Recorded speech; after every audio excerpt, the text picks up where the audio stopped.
निर्देशकहरूका यहाँ उपस्थित हुनुभएको सम्पूर्ण चिकित्सकहरू, सहभागी हुनुभएका सम्पूर्ण सहभागी महानुभावहरू, सबभन्दा पहिले त म तपाईहरु सबैलाई आफ्नो तर्फबाट प्रदेश सरकारको मुख्यमन्त्रीको हैसियतमा हार्दिक स्वागत गर्न चाहन्छु, अभिवादन व्यक्त गर्न चाहन्छु। यति बेला हामी एउटा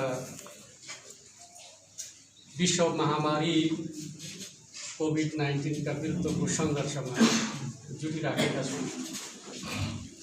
वास्तवमा भन्दै हो भने अब सिङ्गो नेपाल राष्ट्रको पहिलो एजेन्डाका रूपमा कोभिड-19 को रोकथाम र नियन्त्रण मुख्य विषय बनेको छ र हामीले हाम्रो प्रदेशमा कोभिड को परीक्षणलाई महत्त्व दिएर चाहिँ तीनवटा अस्पतालहरूमा चाहिँ कोभिड को परीक्षण आरम्भ गरेका छौँ। त्यसमध्ये राप्ती स्वास्थ्य विज्ञान प्रतिष्ठान पनि एउटा संस्थाका रूपमा रहेको छ, जसले कोभिड-19 को परीक्षण गर्ने काम गरिरहेको छ। अर्कोतर्फ हामीले प्रादेशिक प्रयोगशाला भैरवामा परीक्षण गरिराखेका छौँ भने अर्कोतर्फ चाहिँ धेरै अस्पतालमा परीक्षणको काम चाहिँ अगाडि बढिरहेको छ र हामी यी तीनवटै ठाउँहरूबाट चाहिँ पीसीआर प्रविधिका माध्यमबाट चाहिँ पर्याप्त मात्रामा परीक्षण गर्न सक्ने सामर्थ्य विकास गर्न सफल भएका छौँ। जति बेला चाहिँ यो कोभिड परीक्षण सम्बन्धी वा उपचार सम्बन्धी सामग्रीहरूको अभावबाट हामी गुज्रेका थियौँ, त्यति बेला पनि राप्ती स्वास्थ्य विज्ञान प्रतिष्ठानले पीसीआर मेसिन प्राप्त गर्नका लागि जुन अग्रसरता दियो र सफलता हासिल गर्यो। वास्तवमा समयमा प्राप्त हुन सक्छ कि सक्दैन भन्ने चुनौती धेरै थियो। त्यो सफलताका लागि म स्वास्थ्य विज्ञान प्रतिष्ठानलाई र विशेष गरी उपकुलपतिज्यूलाई धन्यवाद भन्न चाहन्छु, जसले राप्ती क्षेत्रका चाहिँ जनताको चाहिँ एक प्रकारले भन्दै हो भने अब परीक्षणको चाहिँ सहजताका लागि चाहिँ एउटा महत्त्वपूर्ण आधार प्राप्त भएको छ भन्ने मलाई लाग्छ। अर्कोतर्फ चाहिँ अब कोभिडको उपचारका सन्दर्भका बारेमा सङ्घीय सरकार स्वास्थ्य मन्त्रालयका तर्फबाट राप्ती स्वास्थ्य विज्ञान प्रतिष्ठानलाई चाहिँ कोभिड उपचार गर्ने अस्पतालका रूपमा चाहिँ रिकगनाइज भएको छ। त्यस अर्थमा पनि भोलिका दिनहरूमा चाहिँ हामीले उपचारका सन्दर्भका बारेमा कहाँ जाने भनेर चिन्ता गर्नुपर्ने अवस्था छैन, किनकि यहाँका विशेषज्ञ डाक्टरहरूले स्वाभाविक रूपमा चाहिँ कोभिडको उपचारका सन्दर्भमा भूमिका खेल्न सक्नुहुन्छ। त्यो हिसाबले पनि यहाँ स्वास्थ्य विज्ञान प्रतिष्ठान तयारी अवस्थामा रहेको कुरा म तपाईँहरूलाई जानकारी गराउन चाहन्छु। अर्कोतर्फ चाहिँ अब स्वाभाविक रूपमा स्वास्थ्य विज्ञान प्रतिष्ठानको अर्थ के हो त भन्दाखेरि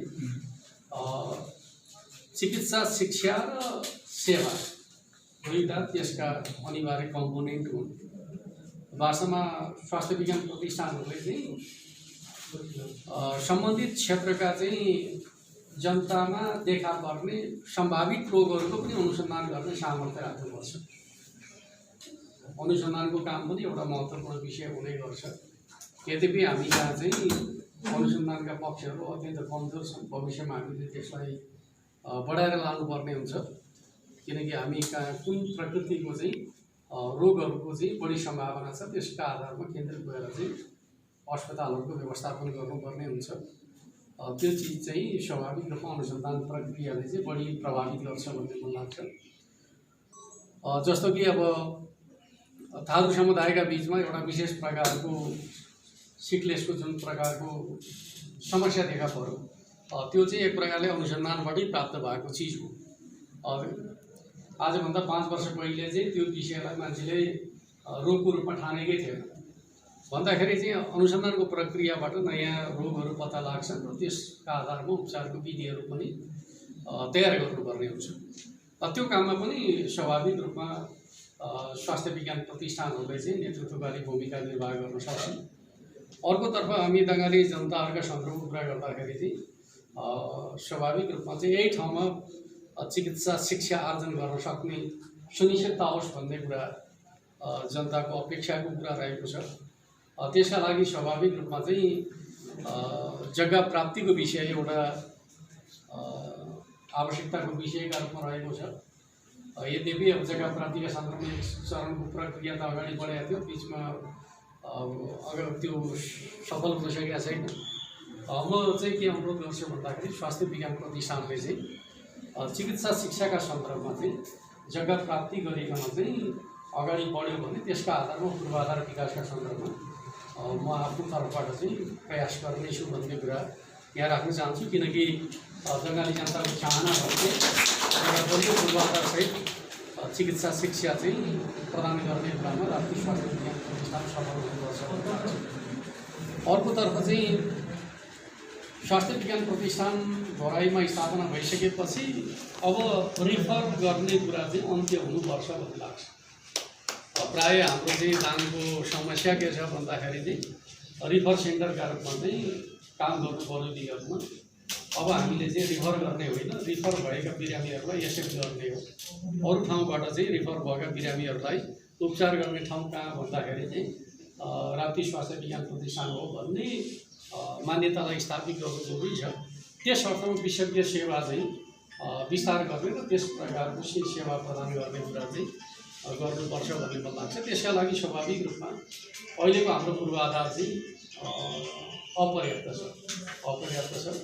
किनकि पूर्वाधार बिना चाहिँ विशेषज्ञ सेवा प्रदान गर्ने कुरा सहज हुँदैन। एक प्रकारले चाहिँ मेरो चाहिँ विधि साहबसँग के अनुरोध छ भन्दाखेरि यसको एउटा सामग्रिक मास्टर प्लान बनाएरै चाहिँ पूर्वाधार विकास गर्नुपर्छ। मैले हेर्दाखेरि धेरै चाहिँ अब खण्ड खण्डमा कम बजेट हुँदाखेरिको परिणाम होला भन्ने लाग्छ। साना साना टहरहरू धेरै बनाएर चाहिँ ठाउँ धेरै अकुपाई हुने।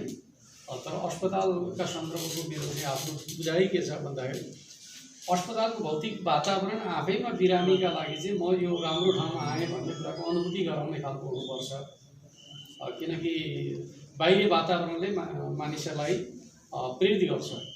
रोग निको पार्नका लागि उसभित्रको आत्मबल पनि महत्त्वपूर्ण पक्ष हो।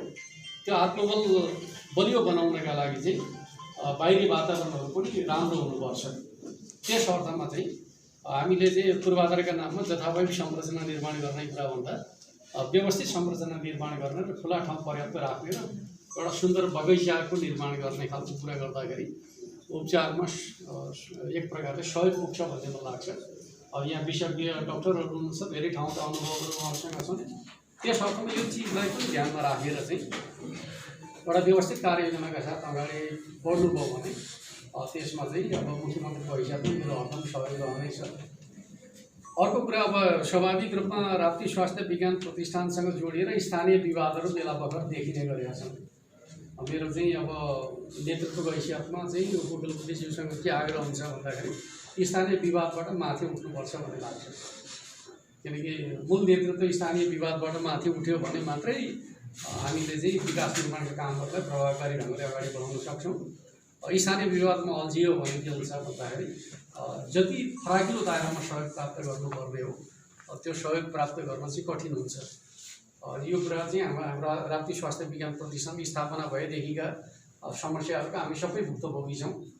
त्यस अर्थमा मेरो चाहिँ अनुरोध के छ भन्दाखेरि नेतृत्व चाहिँ स्थानीय विवादबाट माथि उठ्ने हो भने त्यो चिज सम्भव छ भन्ने मलाई लाग्छ। त्यस कुराका लागि उपकुलपतिज्यूले आफैले अगुवाई गर्नुहुनेछ। यो चाहिँ विवादबाट मुक्त एउटा चाहिँ साझा सबैको एउटा संस्थाका रूपमा राप्ती स्वास्थ्य विज्ञान प्रतिष्ठानलाई देख्न चाहन्छन् बङ्गाली जनता। त्यसमा सबैले सहयोग पनि गर्नुपर्छ। किन यो ठाउँ बनाउने भने चाहिँ यो चाहिँ पदाधिकारीको मात्रैको जिम्माको कुरा होइन, स्थानीय समुदायको पनि सरकारको कुरा हो। स्थानीय समुदायले चाहिँ हार्दिकतापूर्ण ढङ्गले सहयोग गर्नुपर्छ, तब मात्रै संस्था बलियो हुन्छ। त्यो कुरामा पनि सबै राजनैतिक दलहरू सङ्घ संस्थाहरूको ध्यान जानु जरुरी छ भन्ने कुरा म राख्न चाहन्छु। किनकि संस्था बलियो भयो भने त्यो सबैका लागि सहयोगी हुन्छ। अहिले हामीले जसरी चाहिँ कोभिडका सन्दर्भका बारेमा परीक्षणको एउटा सुविधा प्राप्त गरेका छौँ, यो संस्था भएकै कारणले प्राप्त गरे हो। यो संस्था हुँदैन थियो भने त्यो सुविधा प्राप्त गर्नु कठिन हुन्थ्यो। यो चिजलाई पनि हामी सबैले ध्यानमा राखेर चाहिँ संस्थालाई बलियो बनाउने कुराहरूमा जनस्तरबाट पनि सहयोग हुनुपर्छ भन्ने मेरो आग्रह पनि यहाँ प्रस्तुत गर्न चाहन्छु। आज अब हामीले स्वाभाविक रूपमा आइसियु सेवा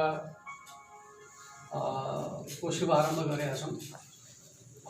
यद्यपि अझै अब अपरेसन थिएटरहरू व्यवस्थित गर्न बाँकी नै छ, भविष्यमा ती व्यवस्थित हुनेछन् र नियमित रूपमा चाहिँ हामी आइसियु सेवालाई सफल रूपमा कार्यान्वयन गर्न सक्नेछौँ।